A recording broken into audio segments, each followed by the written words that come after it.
Hello and welcome back to another episode of Inside the Asperger Studio. Do you want to know more about workforce and school inclusivity when it comes to autism and disabled students? Do you have a child who's disabled and you want to know at what age you should get an IEP? Well, my next guest, Karen Gilmore, and I talk all about that and much, much more. So sit back, relax, and grab your favorite beverage, and I'll see you on the other side. See you there.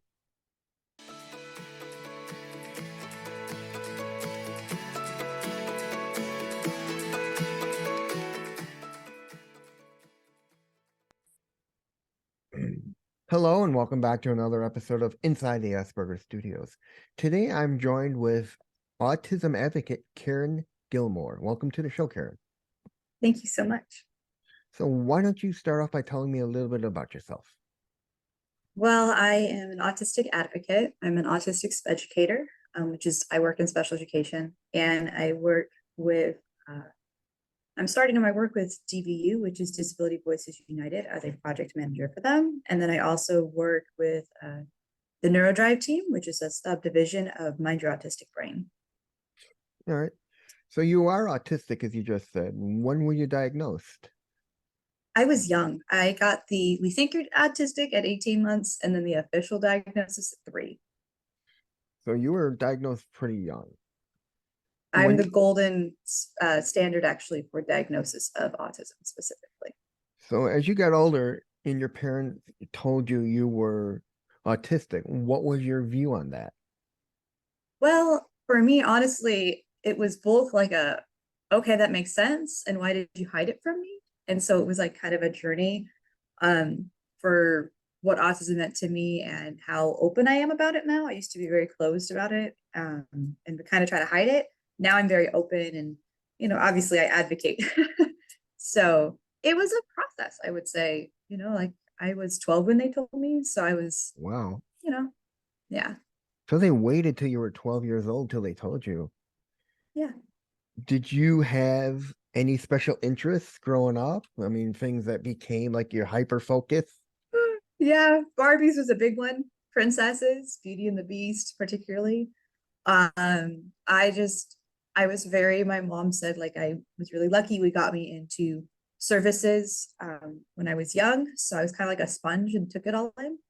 And I would say that really kind of helped me out. And that's why I always push for people like the younger you can get it, the better. Because then you can get more resources, particularly when it comes to like around the world, there are more resources for kids. And I Mm-hmm. think played a big role in my life and where I stand today. When did you decide to become an advocate?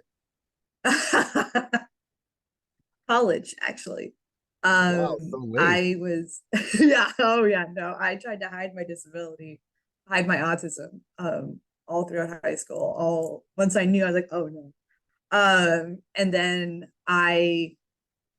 when I was in college, I met this amazing professor. Her name was Dr. Christina Rusk, and she was like, "You need to share your story." Like, she was the one who taught me so much about um, disabilities and everything. It was incredible, and I'll never forget it because I was like, when she said in the class, "Tell these teachers, educators, our goal is to diagnose kids at 18 months. That's like the best time to get it in there." And I was like, "That's when I was diagnosed." And so I began guest lecturing in her course, helped them, out with their autism course and everything. And I just kind of began speaking more about it. And then I was brought into IEPs by my teacher friends and colleagues at college for parents who were really struggling with IEPs, that they didn't want their kid to be autistic. They didn't want that stigma, and so Hmm. that's really how I began my advocacy, was wanting to help others. Yeah, Something to I've feel to. yeah, I've come across a lot of that since I started advocating for myself. A lot of parents are don't want to give their child their stigma. How do you deal with that when you have a client come in and say, "My folks don't want to accept my diagnosis"? Well, as a educator, I dealt with that a lot.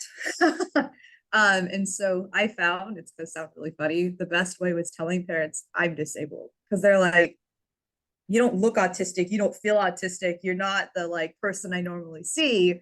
I'm considered, I hate the terminology and I apologize, but high functioning. And so they're like, wait, my kid can function? Like, I don't have to like, I'm like, yeah, like we can live lives. So just having a really candid conversation with parents about my journey as an autistic woman has been something really powerful, and just talking it out with parents. Particularly being like, you know, I understand also, right? Because like when I was younger, I didn't want that stigma of being autistic and the disabled person either. So coming at it with the empathy and just a conversation, and it's not easy, it's a process. So I think allowing people to have that process helps. But yeah, it's how I began my journey, was helping out those parents. So everyone else is, I'm like, I could do this. Yeah, I mean, I kind of had that feeling too originally of, oh, I don't want to be labeled disabled because yeah, because my mom is like, you need to get on Social Security. And I'm like, no, I don't want to be labeled that way. And then Right. eventually it just came around to, you know, it's the only way I'm going to get help. And that's what I try to tell people as well. You Yeah. may not like the word disabled, but it's the only way you're going to get help in school and out of school. And it's not a bad word. Like, it really isn't. It's just something that we are labeled as to help us. And I know I have an English degree, it's my bachelor's. That term, the prefix dis is the inability to. Hmm. But yet we have the ability to do so much more. And we just need supports. So that's what I tell people, like, think about it as a support system. Everyone needs it. Ours is just a little more specialized. And we Now have that brings, laws to back us up. yeah. I mean, yeah, we do have laws that back us up. I mean, companies can't discriminate against us if we tell them we're disabled, and schools need to work with us because it's just how it goes. And that brings me to another question is, how soon should a parent, once they find out their child is disabled, get an IEP? Well, this is a hard one. I actually have a whole course on this. So if you're interested, at Mind Your Autistic Brain Subdivision Neurodrive, you can see courses on IEPs. An initial IEP is what you're talking about. So highly recommend, if you're a parent, go for that course. Because long story short, it's very individualized, and the process of getting an IEP is a very long one. It can take months to years, and there's, like I said, I made a whole course on it because it is so complex. Just remember that just because your child has a diagnosis does not guarantee them an IEP. Hmm, that's something I did not know. A lot of people don't, and that's why I made a whole course on this, because it's the teacher jargon, so I apologize in advance, is we have to have evidence and show proof that the disability is negatively impacting a child's education. That's how they get an IEP, or impeding a child's education. Um, right? That's why I Hmm. was like, just because they're diagnosed autistic, just because they're diagnosed ADD, ADHD, doesn't automatically get them one. Even students who are deaf or hard of hearing, I know some that have had a hard time getting an IEP as well. So that's why I tell people, I'm like, there has to be like a evidence that there's barriers.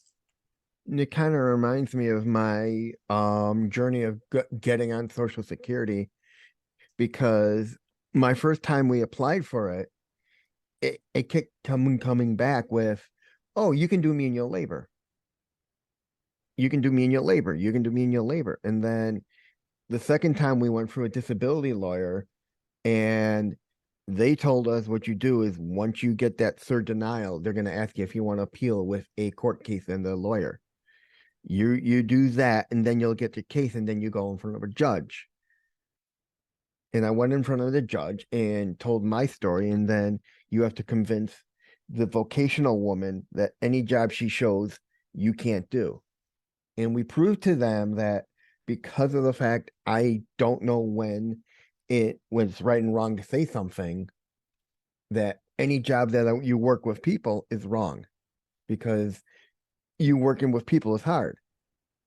So we left it, and then about a couple of months later, I was awarded my Social Security. Yeah.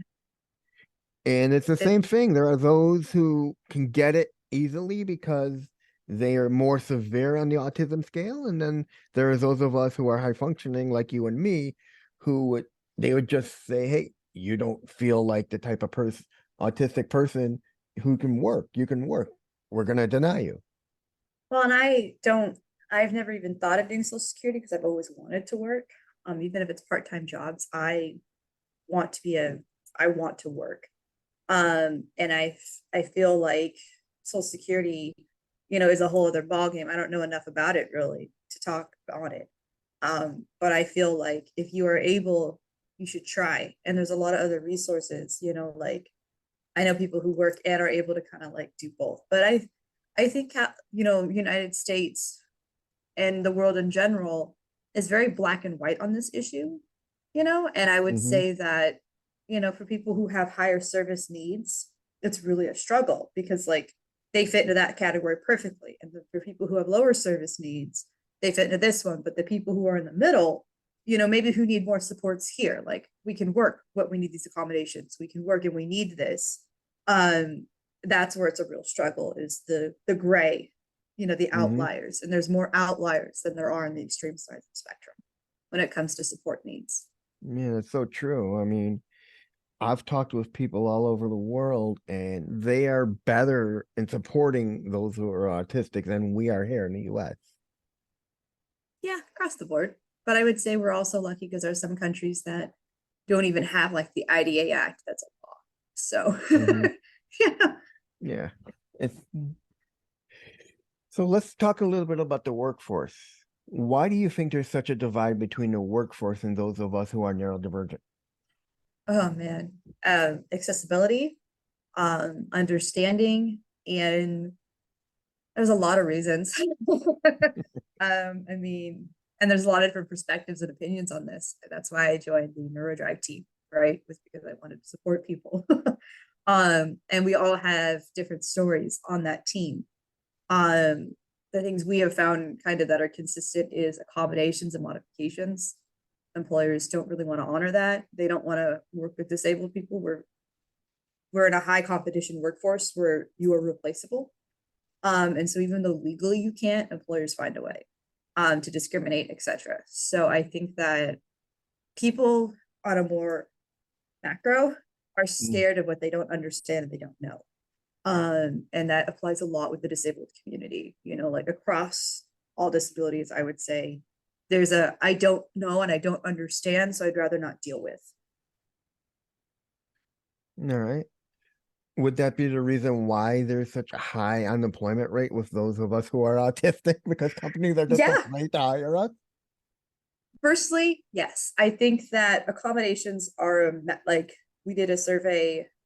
I know a few surveys that said accommodations are the number one issue across all disabilities. That includes autism. And then you have most autistic people when surveyed. I think Autism Career Pathways did a survey where it was like 70% want to do part-time work. Okay. So finding our niche, finding where we fit, I think is the other problem. And autism is such a large spectrum, particularly now that they added Asperger into it, the old Asperger diagnosis, because there are people who have issues with like social reciprocity. And in a workplace, that's very different accommodations and needs you need than someone who maybe has overstimulation issues. You know, who's like, I need these different accommodations. So I don't know why there's such a high number. I would say it's so many different things, right? Like you have your bottle of water and it's Hmm. all these different reasons of why. Workplace discrimination is definitely another part of it too, right? Like we're not a good fit because maybe we're not making eye contact. Maybe we've said something that's inappropriate that we don't know that's inappropriate. And I say we being like an autistic individual. So really there's a lot of different reasons why autistics aren't employed. And I mean, when I heard I was like 1% of autistics that had a career, that blew my mind. That I Yeah. was not okay with that. And that was before the pandemic. So, you know, I will say I don't know the numbers now, but the pandemic did shift into this more at home environment, right? Where we could do Zoom meetings. And Hmm. it really has changed workplace accessibility um, and what it means to go to work.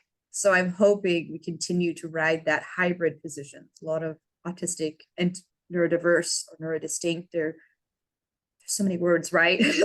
Individuals love hybrid positions, Hmm. myself.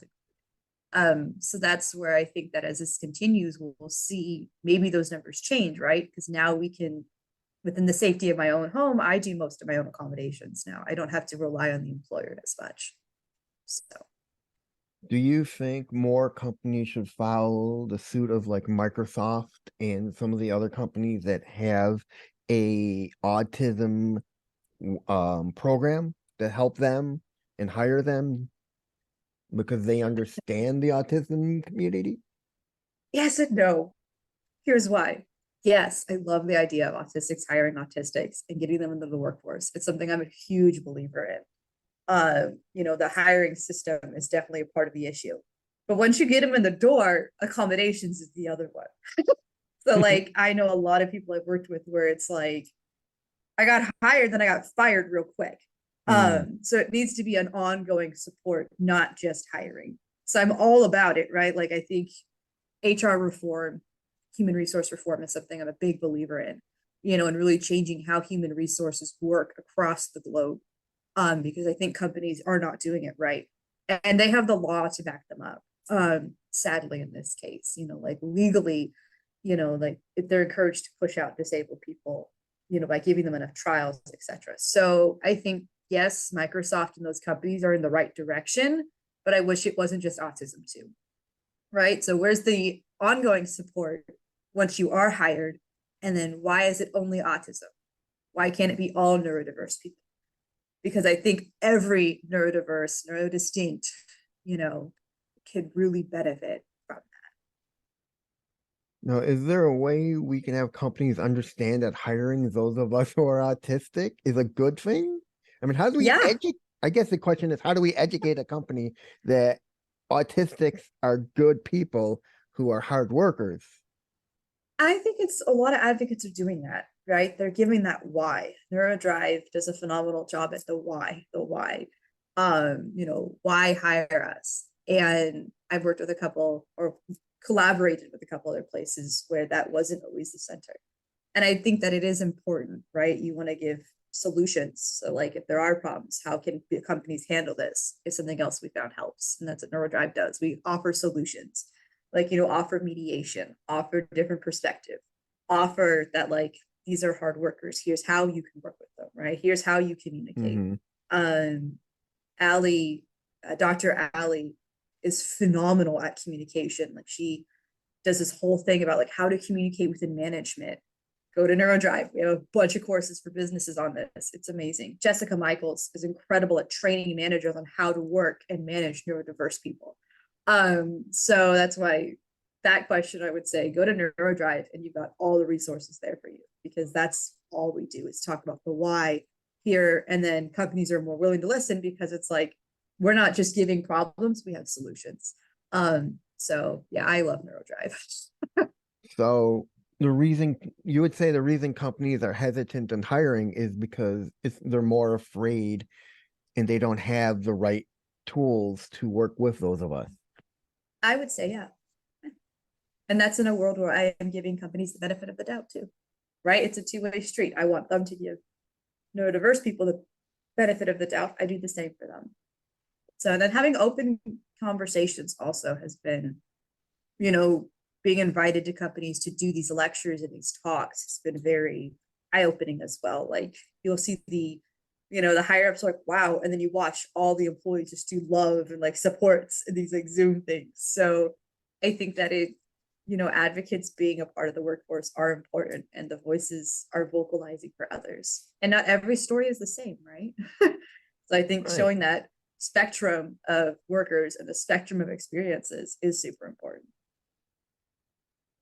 Now, here's the question that is, I mean, it's big and everywhere around. Should an employee put down their disabled on the application, or should they tell them afterwards in the interview if they get the job? This is so hard because I will share something my own personal experience. So I'm a teacher. I work in special education and I did a bunch of online teaching positions to go with my English credential Mm-hmm. and degree. I have a master's in special education, but I was like, I really wanted to teach English again. And I found that on the place documents that I said I was autistic, I didn't even get an interview. Wow. But when I didn't disclose, I got the interview. And then about 50% of the time in interview, I would either get the position or not. So uh, I would say this is where it sucks. I wish I could say, yeah, disclose, but right. And so this is where we're in a really corrupt system. And a lot of information came out actually about bots recently and online applications Mm-hmm. that a bot kind of automatically docks you if you are disabled. Like it's Wow. yeah, like Then I 50% of didn't bots realize docked.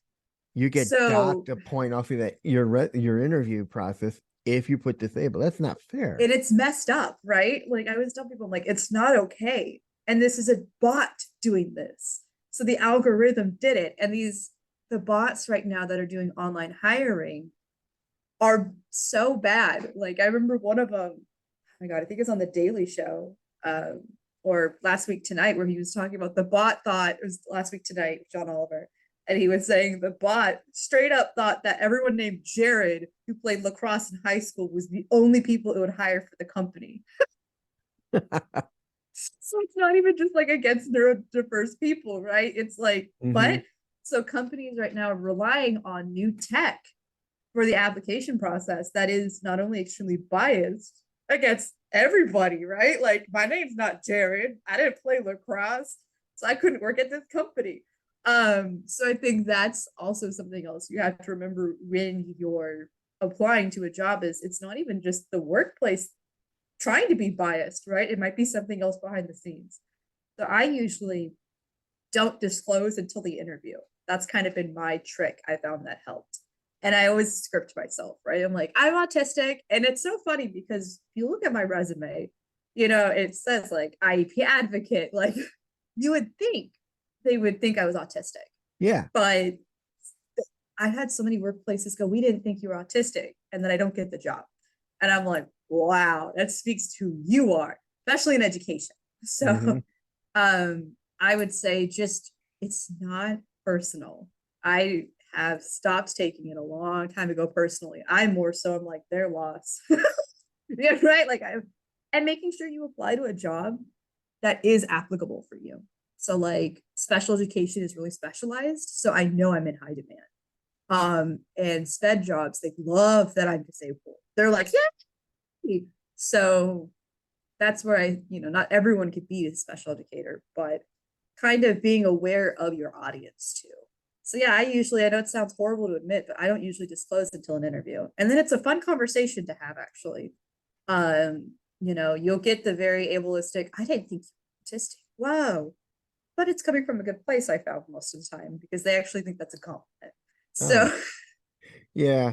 like I said, I wish I could tell people, yeah, disclose, no problem. But there are too many factors, especially when this whole bot information came out, um, that I have to sadly discourage it now. So I'm sorry. It's not like the nicest. All right. Let's switch gears a little bit and go away from the workforce and talk a little bit about school. How can we educate these teachers of old who work, who have been working for years on how to handle those of us who are autistic? If I've heard stories of teachers not knowing how to handle those who have ADHD because they're Yes. constantly moving or they Yes. They want to need to hit the, sit or they hit still. the child. What do you Yes. do? Oh. Well, I think as a parent or guardian, I have a course for that. Because I do, it's a big advocacy. Uh, but I really, for as an educator, it was a lot of conversations holding them accountable. I have had to hold teachers who were like, I've taught for 40 years. And I actually got to let go a few of them because they were not honoring IEPs. So remembering that not all teachers are bad, step one. Step two, I would say, is just advocating, right? Like going to the principal, your resources at the school, and be like, this is happening, like, and complain, write it down, vocalize it. I saw my parents I work with, I love my loud, obnoxious advocate parents because you guys will not be silenced. And it is, I mean it as a compliment. You have to be loud and obnoxious for people to listen to you in education. And it's not right, but it is truly what's happening. And, you know, pursue it. Do not, I've worked with a lot of parents in my IEP advocacy with lawyers and everything because of situations like you're talking about. And these schools do get brought down. Those educators do get held accountable. And it's a long, rigorous process, but you could do it. So I think just holding these teachers accountable is so important. And there's a huge paradigm shift in teaching as well. So the old school teacher you're talking about is what we call a deficits-based model. They think of all the things a child cannot do. They cannot sit still. They cannot, right, do the assignment. They cannot do. Whereas the, you know, you'll hear a lot of teachers say you're supposed to say person with autism. The person first model is think about all the things we can do. So an example of the child who's super hyper, who can't sit still, if I allowed them to fidget, they're able to do the work, right? If I actually have a lot of kids that want to go run a lap, they're frustrated and they'll go like run a lap outside. They come back in, right on task. So you find ways within accommodations, modifications, particularly in education, to work with these kids, and you'll see how much they thrive, right? And I push for my students how to ask for it. You know, I had one kid, he was in second grade, he'd be like, lap time. And I'm like, all right, give me 5 minutes and then you can go do a lap. He's like, okay. I had my little timer on his thing, 5 minutes, we'd go run a lap. And it was so funny because the teacher was like, I thought he was going to sit on your lap at first. And then I realized he went outside and ran. And I was like, well, you took it very literally. And she joked. She's like, I had an odd moment, didn't I? I was very literal. And go you, Carrins. So allowing that humor also, right? Like I could have gotten so offended, but instead I was like, yeah, you did. And look at you, like you learned. And she's like, exactly. So having conversations about what to do instead of focusing on what kids can't do, I would argue is because, right, that anger comes from somewhere, from both the educator and from the student or child situation. I mean, that kind of reminds me when I was in high school, my parents used to get calls from my teacher all the time because they didn't know I was autistic back then. All they knew is I had Right. ADHD, and they'd get calls that said, Reed can't sit still in class. Until one Yeah. day they got a call that says, you want to hear something funny? Reed's sitting still in one of his classes, and he's paying attention, and he's focused. And it turned out it was my general science class. And at that point, they knew something was different with me. Right. Because that was probably like your area of interest. My area of interest. Yeah, it was my focus. Yeah. A lot of my students, that's the best way to tell is like they're so into it and like they get excited. And I would be like, yes. So And, I miss working with them. But yeah, and they like info dump on you all this stuff they love to learn. oh, it's so cool. As a resource specialist, like case manager, I would write that down. I'm like, they are so into this subject, like, and I would start using it. Like, so I had a student who's really into science, and so he did a research paper for his English class, and then we did a science fiction for the creative writing. So we started using it, right? I was like, let's use this area and just expand it. So I think that's why I said the paradigm shift right now, for younger educators more so, and a lot of older educators are really buying it, like too, it's just taking longer because they weren't taught this, right? It's Mm-hmm. like in my teaching program I was taught all of this already, whereas older teachers weren't. So that's No. why I said it's a real weird kind of melch. And I would say, you know, as a parent or guardian, really know your rights and fight it, right? Like if it doesn't feel right, there's a reason. So So you talk a lot about a mind your autistic brain. Why don't you tell me a little bit about that? So, Mind Your Autistic Brain is a phenomenal web series. It's a kind of like what you do. You know, she does interviews and everything. And I work for the subdivision as a contracted worker. I am the accessibility and accommodations director for the NeuroDrive team. And NeuroDrive, we have 4 different subsects. We have English, wow, we have education, I can speak today, education, medical, and workforce. Those are like our 3 main areas we're really focusing in on and educating nurses and doctors and teachers and, you know, businesses. So we have a lot of courses we're working on courses to offer for them. And then I I'm part of the education sector as well. So I love it. I get to teach parents what is an IEP, how can you advocate, how do you teach your child how to advocate, how do you transition from high school to college. So it's a really all women. LG loves neurodistinct. It's a neurodistinct female led um, business. So every woman has a disability, and we are Mm. all women. So it's absolutely fabulous, and I'm excited with the direction we're going. Yeah, I wish I had something like that because I took the huge risk of going overseas to college for my master's. It was a Ooh. huge jump for me. Yeah, where'd you go? Yeah, I went to the University of Kent in Canterbury, England. Wow, that's awesome. Yeah, it was, and then I traveled 6 weeks for Europe on my own. I mean, for someone who's autistic, it was a huge jump. Yeah. Oh my God, I bet. And I think talking about that, like our younger generations have to remember we are on the others made it this way. Like Julie, yeah, I don't even know how to say her last name, but human. She passed away this week and she was like a huge like creator of disability rights. Hmm. And so I found like within my own advocacy, like you said, right, like we make large leaps and faiths and jumps on the backs of our predecessors. And we wouldn't be able, right, to even have like accommodations had it not been for people like that. So I have been so honored to work with and meet incredible advocates like Temple Grandin changed my life big time. She Mm. was another huge, she said, the world needs to know your story. And I was not ready at the time to share it. So just really honoring those before us and keep going, right? Like we're not going to stop. They started this. Let's keep it going. So yeah, Yeah. I I actually got to interview her. you did. She was such a fascinating woman, Yeah. Dr. Grandin. I mean, she was so focused on her own work, her books, her movies. But she's right. She's like, the younger generation doesn't understand. She told me a story about how she had a girl in her class who they have this barn down the road that they work at, and they all have cell phones. They don't know how to use them. The barn was like, it said her phone says it was 10 minutes away, but she went to walk in and it took her 2 hours and she didn't realize it meant 10 minutes by car. Yep, I've done that.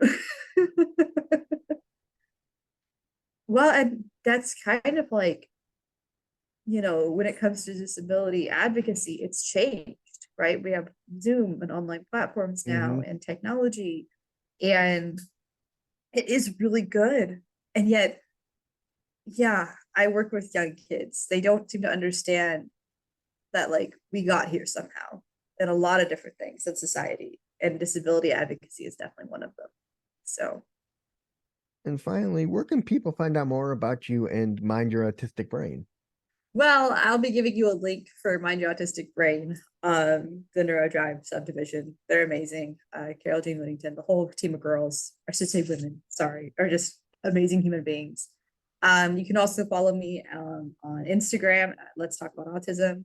Also on LinkedIn, I'm Corinne, as you found me, right? Like Corinne and Mhm. Gilmore on there as well. So yeah, I am. I also have, if you look on my linked tree on LinkedIn and on Instagram, you can book a little appointment with me to chit chat. So, usually do 30 minutes free. And then, sorry guys, I do charge for everything else. So I think it's just really important. I try my best to help you out. If I don't know, I'll find a way, right? Or I'll give you to someone who does know. So ever learning. And that's it, ladies and gentlemen. That was Karen Gilmore, autism advocate, and I'll see you in the next one. See you there, everyone. Bye, Karen.